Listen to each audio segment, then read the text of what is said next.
Hello, welcome to the Feel Good Factor. I'm Susmita Veganosaurus, and I'm so glad you could join me here today. I'm reading this book called The Perfectionist's Guide to Losing Control by Katherine Morgan Schafler. I didn't start reading it because I think I'm a perfectionist or anything like that. It's very funny how I got to know about this book. I was watching one of Laura Belgray's writing workshops, and in that, in an offhand way, she mentions this book. She says, Catherine has a very nice way of writing, her writing style, the craft, and especially telling other people's stories. So she just recommends this book in the workshop, very offhandedly. So I thought, okay, let me get the book and start reading it because I love Laura's writing. And if Laura's, singing praises about somebody else's writing, then of course I had to get it. So I started reading the book, and yes, Catherine writes very beautifully. It's very interesting. It doesn't feel like a heavy non-fiction book.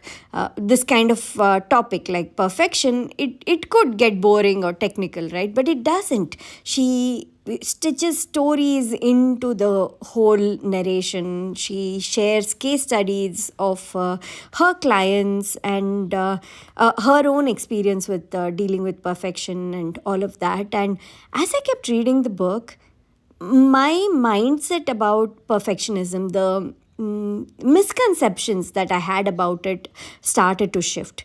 And I was like, wow, this is pretty interesting. I read it in batches, a little bit at a time. I read, fiction most of the time, but non-fiction books I read them in bits and pieces. So this is one part I reached in the book, the where Catherine talks about the difference between control and power. And my mind was blown. Oh my god! I never thought of them as two very separate things. I never really sat and thought about control and power and the difference. Most of the time you think it's the same thing, having control, having power, it's the same thing. It's not at all the same thing. And the way she writes about it really made me start thinking, opened my eyes out to my own behaviors, especially when I used to run my own brick and mortar business and have a team and stuff. I used to feel like, hey, I'm good with my team. I handle them very well. They're all very happy. And not just the team, but also, we had volunteers, we had interns who'd come and work temporarily and go and stuff like that. And I felt like, yeah, they were all happy and things were going well.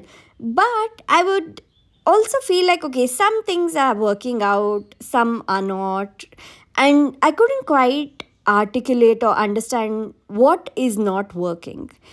But when I read this chapter on control versus power, it all made so much sense. So there's this small part, this excerpt that I want to read out to you from the book. So the book again is The Perfectionist's Guide to Losing Control, okay, in case you want to get it and read it too. Control encourages restriction. Power encourages freedom. Control is petty. Power is generous. Control micromanages. Power inspires. Control manipulates. Power influences. Control is myopic.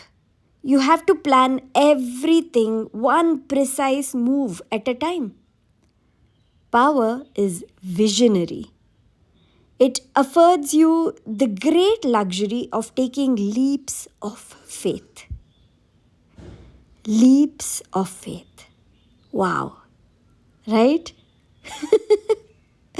it just, it really blew my mind.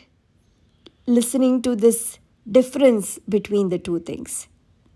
And I could think back on my journey as a business owner and understand that wherever I have felt friction, where I've felt helpless or frustrated, irritated, things aren't going the way I want to, wherever that has happened, in those places, I have tried to control things. But whenever things have moved smoothly, everyone's doing a great job, I'm also happy, things are moving on, there's flow and ease. There, I've seen that I've stepped in my power very confidently and made decisions and allowed things to unfold as they are meant to unfold. So I had to share it with all of you. Where in your business or work or life or even creative projects, maybe even when you want to develop a habit, a new health practice, fitness practice, anything, any facet of your life that's important, where in that have you tried to exert control? And where have you just embraced your power and decided to go with the flow of things? Where do you do this? Think about the past, think about now, think about the difference. Separate them in your mind, separate control and separate power. It's going to help you make much better decisions, be more accepting of things, and also just knowing that difference between control and power will make you ask every time, okay, do I want to control every little detail about this particular thing, or do I want power and do I want to step into it and then share that power with others? Because as Catherine has put it, power is something that's limitless. It can be shared with everybody. Control is something that's restricted to one person in a project, in a life, in a family. But power is something everyone can have and share. So spend a little time really thinking about this. In which areas of your life can you let go of control and invite power in instead? All right, if you've been enjoying the Feel Good Factor, I would love to hear what you think. I'd love to hear your favorite episode or your best takeaway, anything you like. So go to speakpipe.com/veganosaurus and drop me a voice note. I'm going to share your note in one of the upcoming episodes. All right, thank you for listening. I look forward to talking to you again next week. Take care. Bye.